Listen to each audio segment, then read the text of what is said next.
Hello everyone, welcome on my channel crucial chemistry. तो हम लोगों ने नॉमेनक्लेचर में ट्राइवल सिस्टम को देख लिया था। उसके कुछ ड्रॉबैक्स थे, इस वजह से हमें आईयूपीएसी नॉमेनक्लेचर सिस्टम को स्टार्ट करना पड़ा।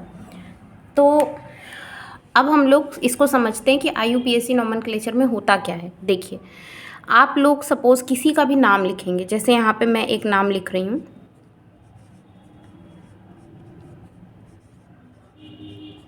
ठीक है। इसी तरह से जनरल हम कोई भी नाम लिखेंगे तो ऐसे ही लिखेंगे। इस नाम में देखा जाए तो इन टर्म्स ऑफ केमिस्ट्री हम कह सकते हैं कि ये कंप्लीट नाम तीन पार्ट से मिलके बना है, ठीक है। ये आपका मेन नाम हो गया, ठीक है। मेन जो एक पर्टिकुलर पर्सन का नेम होता है, नेम ये है, ठीक है, मेन। और उसके बाद आपका नाम से पहले हम लगाते हैं मिस्टर, तो ये क्या चीज़ है, प्रीफिक्स, इसको हम बोलेंगे प्रीफिक्स। और ये आप नाम के पीछे लगा हुआ है, इसलिए हम इसको बोलेंगे सफिक्स। आप लोग समझ रहे होंगे। तो आईयूपीएसी नॉमेनक्लेचर भी इसी बेस पे होता है। हम किसी का भी नाम लिखेंगे तो इसी तरह से हम नाम उनका लिखते हैं। तो पहले जैसे प्रीफिक्स आपने लगाया, कुछ भी हो सकता है, वो यहाँ पे आप डॉक्टर लगा रहे हैं, मिसेस लगा रहे हैं, मिस लगा रहे हैं, एनीथिंग। तो यहाँ पे मैंने मिस्टर इनका नाम लिखा है, तो ये है प्रीफिक्स। उसके बाद आपका मेन जो नाम आता है, देन उसके बाद आपका सरनेम जो कि सफिक्स में जाएगा। तो आईयूपीएसी में सेम यही चीज़ होती है। अब हम लोग बात कर लेते हैं कि प्रीफिक्स होता क्या है, प्रीफिक्स में क्या क्या चीज़ें आएंगी, है ना। तो देखिए, प्रीफिक्स में आपकी दो चीज़ें आती हैं। पहला आपका आता है ब्रांच, इसको ब्रांच आप कहिए या इसको आप लोग बोल सकते हैं सब्स्टिट्यूएंट, ठीक, सब्स्टिट्यूएंट। उसके बाद आपका आता है साइक्लो, बाईसाइक्लो,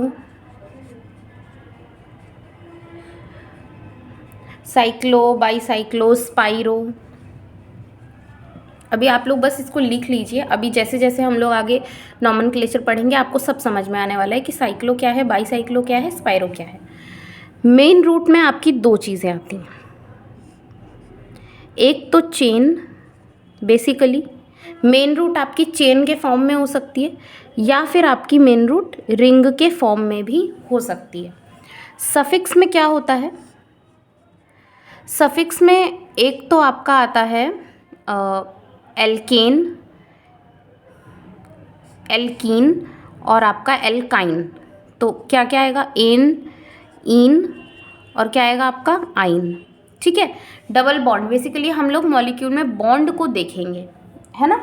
अब उसके बाद आपका आता है फंक्शनल ग्रुप, सेकंड सफिक्स जो होता है फंक्शनल ग्रुप। फंक्शनल ग्रुप में क्या क्या आता है, fluorine, chlorine, bromine, iodine, methyl group, मतलब इस तरह से। तो पहले हम लोग थोड़ा सा समझ लेते हैं कि सब्स्टिट्यूएंट क्या होता है ना। यहाँ से स्टार्ट करते हैं। तो आप लोग पहले तो हेडिंग लिखिए, सब्स्टिट्यूएंट। क्या लिखेंगे आप लोग, substituent.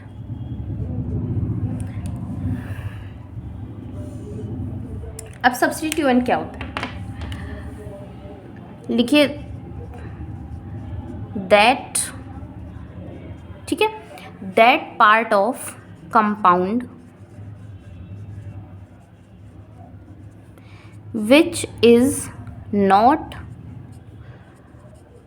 count in main root, ठीक है। मेन रूट में जो पार्ट आपका नहीं काउंट हो पाया उसको हम लोग बोलेंगे प्रीफिक्स, ओके। तो ये आपका होता है बच्चे प्रीफिक्स। सब्स्टिट्यूएंट या ब्रांच, कुछ भी आप लोग नाम इसको दे सकते हैं। अब थोड़ा सा एग्जाम्पल के साथ अगर आप लोग इसको समझें तो ज़्यादा समझ में आएगा। जैसे यहाँ पे मैंने एक एग्जाम्पल ले लिया, ठीक है, ये एग्जाम्पल। अब इसका नाम अगर हम लिखें तो कैसे लिखेंगे, देखो मेन चेन, पहले तो हमको मेन चेन पता होनी चाहिए। तो इसका ना, अभी मैं आपको सब्स्टिट्यूएंट के बाद मेन रूट पहचानना भी बताऊंगी। तो मेन रूट हम कैसे पहचानते हैं, अभी यहाँ पे आप लोग देखिए कि longest chain of carbon is called main root. तो लॉन्गेस्ट चेन कौन सी है, ये है ना, 3 कार्बन है, 1 2 and 3। So this is longest chain of carbon. अब इसका नाम कैसे हम लोग लिखेंगे, सब्सटीट्यूएंट है, समझ रहे हैं। तो क्या कैसे हम लोग नाम लिखेंगे इसका, देखो सब्सटीट्यूएंट है तो इसका नाम हम लिखेंगे 2 मिथाइल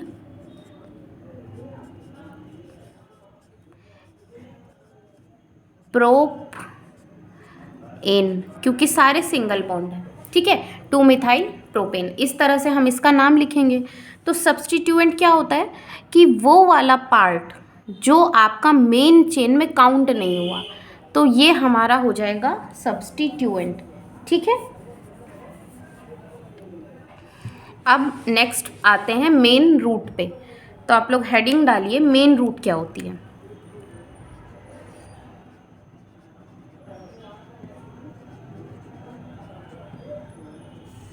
मेन रूट हम लोग कैसे पहचानेंगे, इट इज अ, आप लोग लिखिए, it is a longest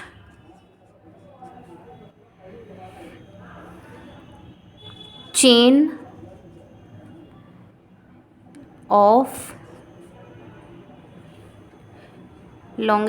of carbon, ठीक है। या और लिखिए, इट इज अ लार्जेस्ट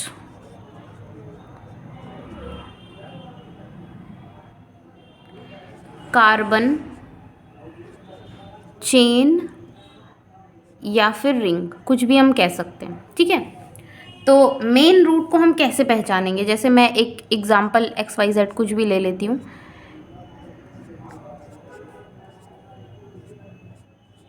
ठीक है, मैंने ये एक एग्जाम्पल ले लिया। अच्छा, हाइड्रोजन को मैं अभी लगा नहीं रही हूँ, या फिर लिख ही लो, ऐसा करो, नहीं तो तुम लोग कंफ्यूज हो जाओगे कि कार्बन की वैलेंसी कैसे नहीं एडजस्ट है। तो इसकी वैलेंसी एडजस्ट कर देते हैं पहले तो, CH2 CH2 CH3, ये एक मैंने मॉलिक्यूल ले लिया, कोई भी कंपाउंड है। अब इसमें हमको पहचानना क्या है, मेन चेन कैसे होती है। चलो स्टार्ट करते हैं, 1 2 3 4 5 6 7।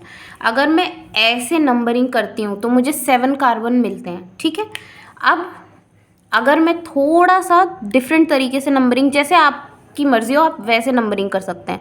यहाँ से शुरू करें, 1 2 3 4 5, इधर से मैंने नंबरिंग कर रही हूँ तो मुझे 5 ही कार्बन मिल रहे हैं, ठीक है। तो इसका मतलब अभी तक 7 तो ज़्यादा ही हमें मिल गए, तो 5 वाला जो है एक्सेप्टेड नहीं है। अब इधर से शुरू करते हैं, 1 2 3, ये 4, ये 5, ये 6 और ये 7, सेम बात हो गई है ना, 7। तो आप कैसे भी नंबरिंग कर सकते हैं। तो चाहे आप चाहे आप कोई सी भी, आपकी मर्ज़ी, आप चाहे तो आप ये वाला पार्ट ले लीजिए, या फिर आप लोग ये वाला पार्ट भी ले सकते हैं, दोनों क्या है, सेम है। कलर चेंज करने पे आई थिंक समझ में आ रहा होगा। आप कोई सा भी पार्ट ले लें, वो आपका मेन चेन हो गया। और जो अगर आप ग्रीन वाले पे फोकस करो, ग्रीन वाले पार्ट को मेन चेन बनाते हैं, तो आपका सब्सटीट्यूएंट क्या हो गया, ये, क्योंकि ये बच गया है ना, ये काउंट नहीं हुआ, तो इसलिए हम लोग इसको सब्सटीट्यूएंट बोलेंगे। अगर रेड वाले एरिया को आप लोग फोकस करें तो बचा क्या है, ये वाला, ये दोनों कार्बन, तो आपके सब्सटीट्यूएंट ये हो गए, ठीक है। अब बात कर लेते हैं थोड़ा सा सफिक्स की। तो आप लोग हेडिंग डालिए सफिक्स। देखो सफिक्स में मैंने आपको पहले ही बता दिया कि अच्छा, साइक्लो बाईसाइक्लो स्पाइरो, ये मैं तब बताऊंगी जब हम लोग IUPAC काफ़ी हद तक पढ़ लेंगे, लास्ट में हम इनकी बात करेंगे, ठीक है। क्योंकि ये देखो साइक्लो है तो सिंगल रिंग की बात हो रही है, बाईसाइक्लो है तो 2 रिंग की बात हो रही है। मतलब अगर कहीं रिंग आएगी तो वहाँ पे हम साइक्लो यूज़ करेंगे, वो जैसे एग्जाम्पल के थ्रू मैं बताऊँगी तब ज़्यादा समझ में आएगा। तो अभी हम सफिक्स की बात कर लेते हैं। तो सफिक्स में ये आपको समझ में आई क्या होगा, एन, इन और आइन, है ना। अब फंक्शनल ग्रुप की बात हम लोग कर लेते हैं। फंक्शनल ग्रुप आप लोग नोट कर लीजिए। फ्लोरीन, क्लोरीन, ब्रोमीन, आयोडीन, ये फंक्शनल ग्रुप आपके मेन होते हैं। इसको हम लोग लिखते हैं फ्लोरो, क्लोरो, ये आपका होता है ब्रोमो, ये आपका होता है आयोडो। फिर उसके बाद आपका आता है आर, एल्किल ग्रुप, एल्काइल।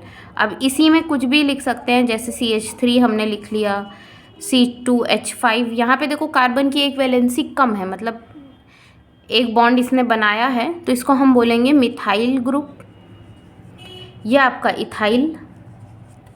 ऐसे कार्बन 3 वाला अगर आ गया तो हम क्या बोलेंगे, प्रोपाइल, ठीक है ना, ब्यूटाइल, पेंटाइल, इस तरह से हम लोग लिखते हैं।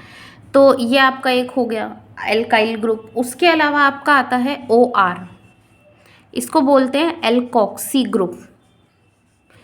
अगर OCH3 में लिख दूं तो क्या हो जाएगा, एल्केन क्या है, मिथेन है, इसमें एल्केन वाला पार्ट क्या है, मेथ है, तो मेथ, और लास्ट में ऑक्सी, मेथॉक्सी, है ना। शायद ये दिख नहीं रहा होगा, CH3 है तो इसको क्या बोलेंगे, मेथॉक्सी, ठीक है, मेथॉक्सी। उसके बाद जैसे यहाँ पे अगर मैंने एक एग्जाम्पल लिया OC2H5, तो इसको क्या बोलेंगे हम, एथॉक्सी, एथॉक्सी, ठीक है। ये आप एक सेकेंड, अब ये शायद क्लियर हो रहा होगा। तो ये आपका एथॉक्सी हो गया, ठीक है। अब ऐसे ही एक काफ़ी इम्पॉर्टेंट आपका आता है नाइट्रो ग्रुप आता है आपका, NO2, इसको हम लोग बोलते हैं नाइट्रो। ये भी एक फंक्शनल ग्रुप ही है, ठीक है। तो यहाँ से हम लोग अपना अब IUPAC का जो बेसिक अंडरस्टैंडिंग थी वो हम लोगों ने यहाँ इस वीडियो में समझ ली है। अब हम लोग नेक्स्ट वीडियो में स्टार्ट करेंगे सीधे नॉमेनक्लेचर, डायरेक्ट नाम लिखना स्टार्ट करेंगे, ठीक है।